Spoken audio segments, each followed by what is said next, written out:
Three American presidents have been subject to impeachment proceedings, and if Donald Trump doesn't become the fourth, it won't be for lack of qualification. Special Counsel Robert Mueller in his report laid out over a half dozen crimes of obstruction he says the president committed. From firing James Comey to delaying the investigation to floating a pardon from Michael Cohen after the investigation had begun. The president is also said to have ordered staff to hide and delete emails, and he attempted to have both Corey Lewandowski and Don McGahn fire Bob Mueller and then lie about it. But to their credit and the president's good fortune, they refused. The Mueller report makes it abundantly clear that the president obstructed justice while highlighting the special counsel's uncertainty over whether he could be charged with those crimes.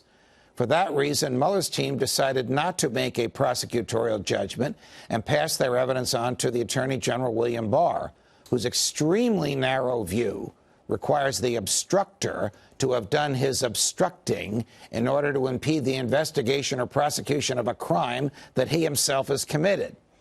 Thus, in Barr's eyes, since then-candidate Trump did not commit the crime of conspiracy with the Russians to receive a thing of value for his campaign, it was legally impossible for President Trump to have obstructed the FBI investigation of the campaign. Barr's stance is at odds with the vast majority of law enforcement officials who believe the obstruction statute prohibits all attempted interference with government investigations or proceedings for a self-serving purpose. Which leads us to the $64,000 question for Democrats.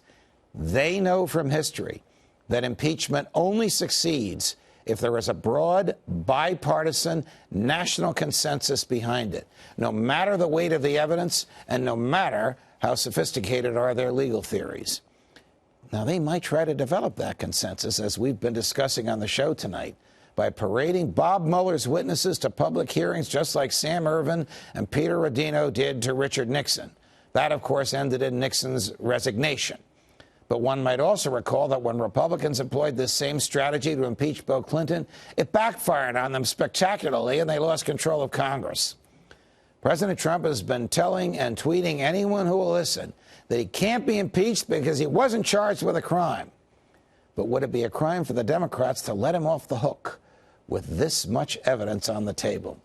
Here to discuss, director of the Robert Levy Center for Constitutional Studies at the Cato Institute, and one of the smartest constitutional scholars I know, Ilya Shapiro. Now, Ilya, I'm not just buttering you up. Where did I go wrong in my analysis through which you patiently sat and listened? Well, you know, Judge, I'm surprised that you're defending overzealous prosecutors so much.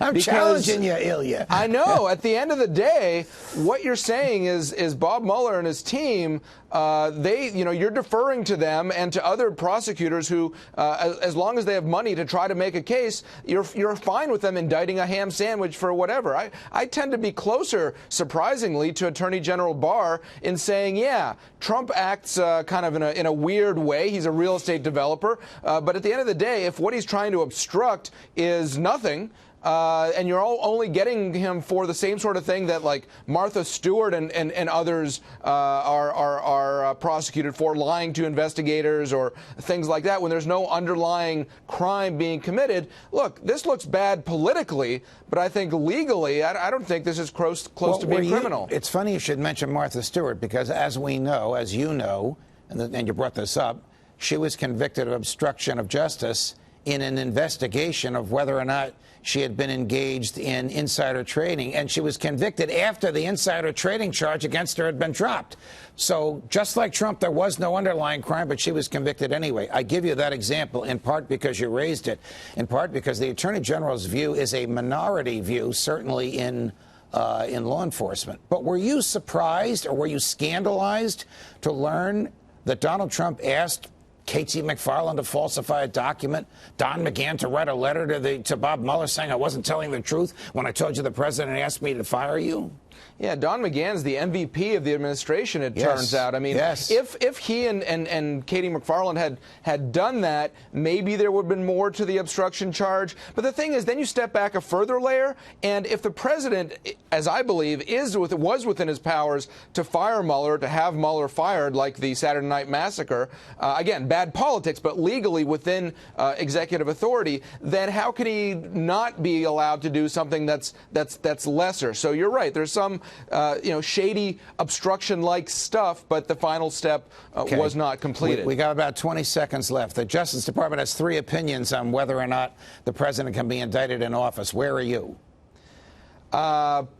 Probably. It really depends. But look, at this point, it's in the Democrats' court to see if they're going to investigate. Are they going to impeach? Because impeachable offenses aren't necessarily criminal. Criminal offenses aren't necessarily impeachable. Ilya, what a pleasure. Thanks for joining us. My pleasure.